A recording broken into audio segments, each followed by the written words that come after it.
బంగ్లాదేశ్లో ఉన్నటువంటి మృగాలు, వీళ్ళు చేస్తున్నటువంటి అరాచకాలు.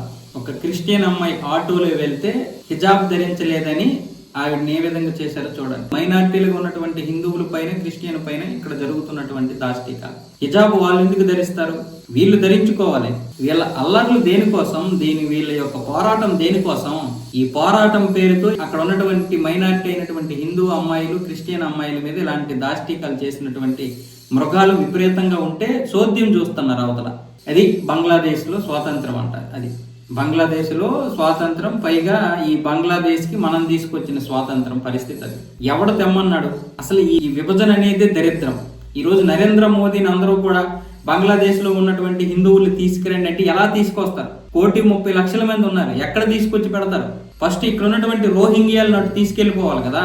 ఇక్కడ ఉన్నటువంటి ఒక 6-7 కోట్ల మంది ఈ అక్రమ వలస దారులు, ఈ దరిద్రమైనటువంటి వెధవల్ని తీసుకెళ్లి ఆ దేశాల్లో పడేయాలి కదా. దానికి పడేయాలంటే ఫస్ట్ రాష్ట్ర ప్రభుత్వాలు మారాలి కదా. అన్ని రాష్ట్ర ప్రభుత్వాలు కేంద్రానికి సపోర్ట్ చేయాలి కదా. పశ్చిమ బెంగాల్లో ఉన్నటువంటి ఈ చండాలం అంతా కూడా పోవాలి కదా. ఈ పశ్చిమ బెంగాల్లో ఉన్న మమతా బేగం ఫస్ట్ దరిద్రం పోతే అప్పుడు మనం అనుకున్నటువంటివి సాధించాలి కదా. చండాలం ఏంటంటే హిందువులు సగానికి సగం మంది ఓట్లు వేయరు. అంత దారుణాలు జరిగినా సరే కనీసం ఎవడికి తెలియనటువంటి ఓటు కూడా వేయలేకపోతుంటే ఇంకెందుకు ఇవి? పైగా ఇక్కడ 2 కోట్ల ఓట్లు బోగస్ ఓట్లు. అంటే ఆవిడే మొత్తం ఎలా గెలుస్తుంది అంటే ఇక్కడ మన హిందువులు అనడానికి లేదు. పశ్చిమ బెంగాల్లో వాళ్ళు పాపం బీజేపీకి వేశారేమో, కానీ 2 కోట్ల ఓట్లతో ఆవిడ గత 15 సంవత్సరాలుగా గెలుస్తుంది. ఇప్పుడు ఆ ఓట్లు తీసేస్తుంది ఎస్ఐఆర్ ద్వారా, ఈసీ అని చెప్పి ఇప్పుడు ఈసీని వ్యతిరేకిస్తుంది పశ్చిమ బెంగాల్ మమతా బేగం. ఇప్పుడు పశ్చిమ బెంగాల్ మన చేతికి రావాలి, అస్సాం మన చేతిలో ఎలా ఉంది కాబట్టి ఇప్పుడు అస్సాం నుంచి చాలా వరకు తగ్గిపోయిందిగా. ఇప్పుడు ఉన్నటువంటి అక్కడ రోహింగ్యాలను బయటికి పంపించేయాలి. 30,000 మంది రోహింగ్యాలను ఇప్పుడు అస్సాంలో జైల్లో పెట్టారు. వాళ్ళందరినీ విడతల వారీగా బయట లోపలికి పంపిస్తా ఉన్నారు బంగ్లాదేశ్లోకి. దాదాపు 2-3 కోట్ల మంది ఉన్నారు పశ్చిమ బెంగాల్లోనే ఈ రోహింగ్యాలందరూ. ఒక్కొక్కరు 6 మంది 7 మందిని కంటుంటే ఎక్కడ సరిపోద్ది మన దేశం? ఈ దరిద్రం అంతా అవతల పడేసి అక్కడ ఉన్నటువంటి వారిని తీసుకురావడం అనేది అంత ఆశామాష. ఒక దేశంలో ఉన్నటువంటి వాళ్ళని ఇటు తప్పించడం అంత ఆశామాష జరుగుతుంది. విభజనే దరిద్రమైనటువంటి విభజన. ఆ తండ్రి ఉన్నాడు కదా జాతిపిత, ఈ జాతిపిత మహాత్మా గాంధీ చేసిన దరిద్రం ఇదంతా కూడా. ఆ చండాలుడు చేసినటువంటి చండాలమైనటువంటి పని వల్ల ఈ రోజు మనకి పట్టినటువంటి గబ్బు ఇదంతా. ఇంత దారుణమైనటువంటి పరిస్థితులు తీసుకొచ్చింది గాంధీ, నెహ్రూనే. ఏంట విభజన? ఎవరికి కావాలి ఈ విభజన? విభజన కూడా చేయడం చేత కాకపోతే ఎందుకు? ఆ బ్రిటిష్ వాడి పరిపాలనలోనే ఉండేవాళ్ళం కాదు, కనీసం అదైనా బాగుండేది. కేవలం 10 సంవత్సరాలు అవుతుంది బీజేపీ వచ్చి. అది మారిపోవాలి, ఇది మారిపోవాలి, ఇది మారిపోవాలి, అది మారిపోవాలి. నెలగా 1947 వరకు ఏమొచ్చేసి ఆ వెధవులందరూ కలిసి డచ్ వాడు, ఫ్రెంచ్ వాడు, బ్రిటిష్ వాడు, నవాబులు, సుల్తాన్లు, మహమ్మదీయులు, తొగ్లక్లు ఇంతమంది పరిపాలించిన తర్వాత కూడా 47 తర్వాత కూడా మొన్న 2014 వరకు అదే పరిపాలన కదా. 10 సంవత్సరాల్లో ఎలా మారిపోద్ది? అయినా సరే మారుస్తూనే ఉన్నారు కదా. 370 రద్దు చేసి ఈ రోజు కాశ్మీర్లో మార్పు తీసుకురాలేదా?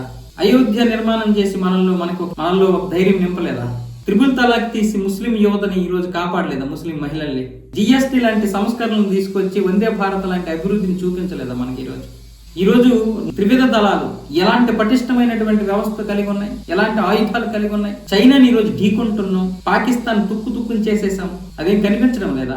దౌత్యపరంగా ఈ రోజు మనం ఎంత స్థాయికి ఎదిగాం. జీడిపిలో 4వ స్థానానికి వచ్చాం, జీడిపిలో ఇప్పుడు 3వ స్థానానికి రావాలి. పర్ క్యాపిటల్ పెరగడానికి బీజేపీ చేస్తున్నటువంటి విధానాలు మీకు తెలియదు. వెంటనే జరిగిపోవాలంటే ఎలాగా? ఇంత జరిగింది, ఇంకా జరగాలంటే కనీసం మరో 15 సంవత్సరాలు ఉండాలి. కనీసం కొంచెం మార్పు అయినా రావాలంటే 15 సంవత్సరాలు ఉండాలి. ప్రతి ఒక్కడు కూడా ఈవీఎంల ద్వారా గెలిచారు, ఓట్ల ద్వారా గెలిచారా, వాడెవడ ఇరుచెత్తనా కొడుకంటే మనం కూడా అదే మాట కొట్టుకుని ఉంటున్నాం. ఈవీఎంల ద్వారా గెలిచాం రాబాయ్, ఏం నష్టం? మన దేశంలో మనం పరిపాలించుకోకపోతే ఎవడో పరిపాలిస్తారు? అసలు ఈ దేశంలో ఎన్నికలే వద్దంటాను నేను. ఒక 30-40 సంవత్సరాలు ఎన్నికలే వద్దు. అలాంటిది సుప్రీంకోర్టే జమ్మూ కాశ్మీర్లో ఎన్నికలు పెట్టించింది. ఇంకేం చేస్తాం? ఏదో ఒకటి చెయ్యాలి. మరి ఈవీఎంల ద్వారా గెలిచారని నేను చెప్పడం లేదు, ఈ దొంగ ఓట్లతో గెలిచారు కదా. దీన్ని ఎందుకు ఎవడు ప్రశ్నించడం? ఇప్పటి వరకు ఈవీఎంలు అన్నారు కదా, మరి ఎందుకు ఇప్పుడు ఈ దొంగ ఓట్ల గురించి ఎవడు మాట్లాడు? 68 లక్షల ఓట్లు ప్రక్షాళన జరిగింది కదా బీహార్లో. అయినా సరే ఇంకా దొంగ ఓట్లు అంటున్నారు. పశ్చిమ బెంగాల్లో 1,93,00,000 ఓట్లు ఇప్పటి వరకు బోగస్ ఇవ్వబడ్డాయి. 50 లక్షల మందికి తండ్రి పేరు లేకపోవడం ఏంటి? 45 లక్షల మంది పిల్లలకి తండ్రులకి 3-4 సంవత్సరాలు 5-6 సంవత్సరాలు తేడా ఉండడం ఏంటి? సిగ్గులేదు? ఇలాంటివి ప్రశ్నించలేరా మీరు? ఇలాంటి ప్రశ్నించలేడా ఒక్కడైనా? నిన్న ఒక వీడియో చేశాను చూడండి. పశ్చిమ బెంగాల్ దొంగ కిలాడి మమతా బేగం అని పెట్టాను ఒకటి చూడండి. ఎన్ని నిజాలు ఉన్నాయి అక్కడ. కనీసం మన బీజేపీ ఓ 30 సంవత్సరాలు పరిపాలించాలి. ప్రతిపక్షంలో కూడా మళ్ళీ హిందూ పార్టీ రావాలి 30 సంవత్సరాల తర్వాత. మళ్ళీ కాంగ్రెస్ లాంటి పార్టీలు ఉంటే కష్టం.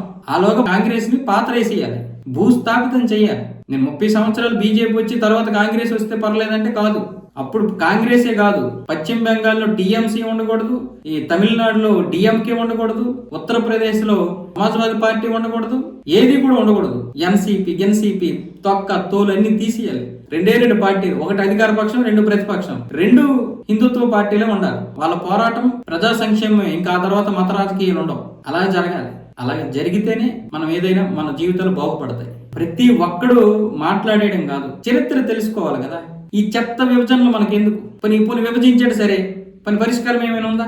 ఈ రోజు ఈ వీడియోలు చూసి మన మనసు ఎంత కరిగిపోతుంది, మన మనసు ఎంత ద్రవించుకుపోతుంది. అవసరమా మనకి ఇవన్నీ? మొన్నటి వరకు పెంచి పోషించింది కాంగ్రెస్, 2014 వరకు పాకిస్తాన్ అని మొన్నటి వరకు పెంచి పోషించింది. 2014 తర్వాత పాకిస్తాన్ ఆర్థికంగా రాజకీయంగా కుదేలైపోతుంది, సంక్షోభంతో బాధపడుతుంది కదా. 2014 వరకు ఎందుకు రాలేదు దానికి సంక్షోభం, ఆర్థిక సంక్షోభం? 2014 వరకు కంపెనీలు ఉన్నాయి అక్కడ. 2014 తర్వాత అక్కడ కంపెనీలు ఏమైనా దివాలా తీసి వెళ్ళిపోయాయా? చెప్పండి. చిన్న లాజిక్ కదా. ఈ గాంధీ వల్లే మనకి స్వాతంత్రం వచ్చింది అంటున్నారు కదా.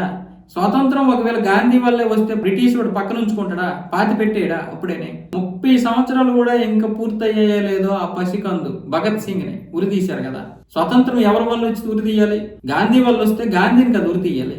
భగత్ సింగ్ ఎందుకు ఉరితీశారు? సుభాష్ చంద్రబోస్ ఎందుకు చంపించారు? అల్లూరి సీతారామరాజుని ఎందుకు చంపారు?